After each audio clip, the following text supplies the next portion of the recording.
আল্লাহ নফস পরিষ্কার করেছে, এই মানুষগুলোর কিছু চিহ্ন তো বলে দেন, কিছু আলামত তো বলে দেন, কার কার নফস পরিষ্কার, কাদের নফস পরিষ্কার হয়েছে, কারা সফল কাম। আল্লাহ তাআলা বলেন যারা না দুটো কাজ করে, ওয়াদাকারা আসমা রব্বিহি, এক নম্বরে জিকির করে, ফাসাল্লা, আর দুই নম্বরে নামাজ পড়ে। বলেন জিকির করে নামাজ পড়ে, বলেন আল্লাহ তাআলা বলেন এরা সফল হয়েই গেছে। কারা কারা? জিকির করে নামাজ পড়ে। আবার বলেন, তাইলে বোঝা গেছে জিকির আর নামাজ সফলতার একমাত্র চাবি। এই দুইটা ছাড়া সফলতার আর যত ব্যবস্থাপত্র আছে সব ভুয়া। এটা বলতে আপনাদের কষ্ট হয় কেন বলেন? বলেন এই দুইটা ছাড়া, বলেন জিকির ও নামাজ ছাড়া, বলেন সফলতার আর যত ফর্মুলা আছে সব ভুয়া।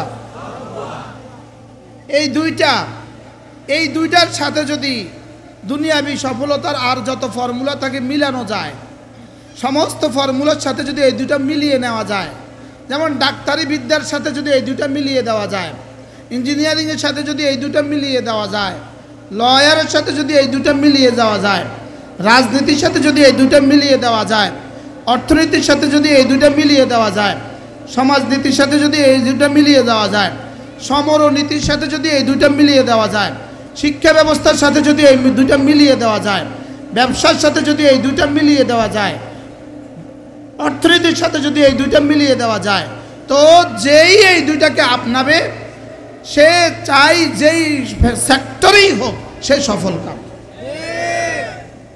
আমি কি বুঝাইতে পারছি?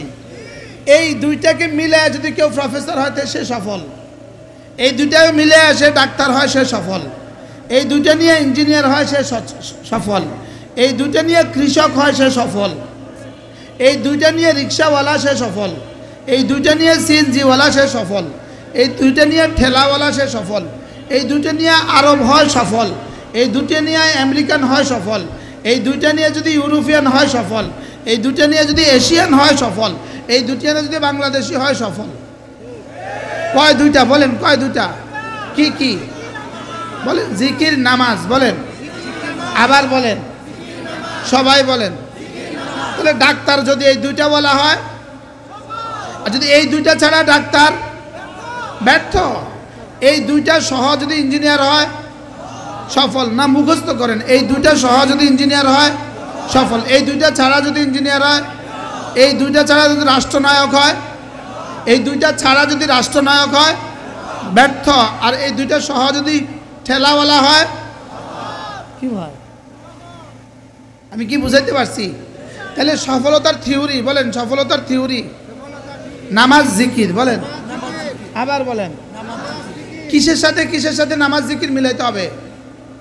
জীবনের সব ক্ষেত্রে, বলেন জীবনের কি?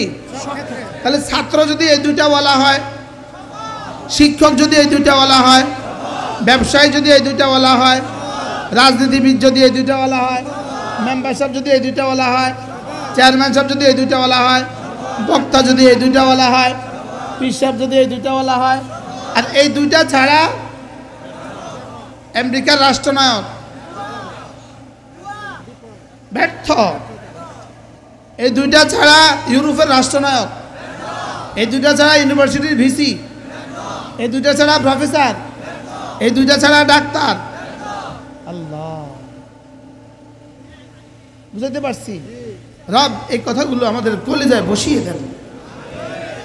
তাহলে আজকে স্লোগান তুলবো, বলো নামাজ জিকির, আবার বলেন আরো জোরে, সবাই বলেন নামাজ জিকির, নামাজ জিকির, নামাজ জিকির।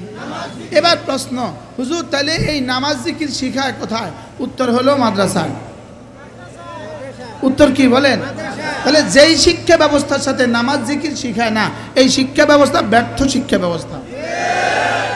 যেই শিক্ষা ব্যবস্থার সাথে নামাজ জিকির শিখায় না, যেই শিক্ষা ব্যবস্থায় পায়খানার রং শিখায়, যেই শিক্ষা ব্যবস্থা পায়খানার উপরে গবেষণা শিখায়, যেই শিক্ষা ব্যবস্থা পেশাবের উপরে গবেষণা শিখায়, যেই শিক্ষা ব্যবস্থা কচু গাছের উপরে গবেষণা শিখায়, যেই শিক্ষা ব্যবস্থা তেলাপিয়া মাছের উপরে গবেষণা শিখায়, যেই শিক্ষা ব্যবস্থা গোবরের উপরেও গবেষণা শিখায়, যেই শিক্ষা ব্যবস্থা গোবরের কীটের উপরেও গবেষণা শিখায়, যেই শিক্ষা ব্যবস্থা গোবরের গরুর পেটের কৃমির উপরে গবেষণা শিখায়, আছে না নাই বলেন না?